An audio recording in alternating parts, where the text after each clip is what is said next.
Bonjour village de la justice. Vous m'avez demandé s'il était possible de faire un pas sans marcher dans du droit.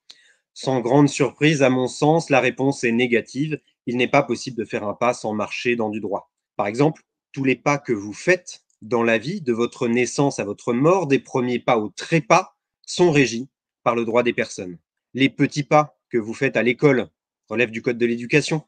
Les pas de géant que vous faites dans le monde professionnel répondent du code du travail. Chaque pas que vous faites vers la retraite est prévu notamment par le code de la sécurité sociale. Et même le moindre pas que vous faites dans la rue se voit appliquer le droit administratif. Par exemple, le code de l'urbanisme, le code général des collectivités territoriales. Et quand vous n'arrivez plus à marcher, c'est le code de la santé publique qui vient à votre secours. À titre personnel, ce qui m'intéresse dans le droit, c'est lorsque les gens marchent de travers. Dans ce cas, on leur applique le plus tordu des droits, le droit pénal.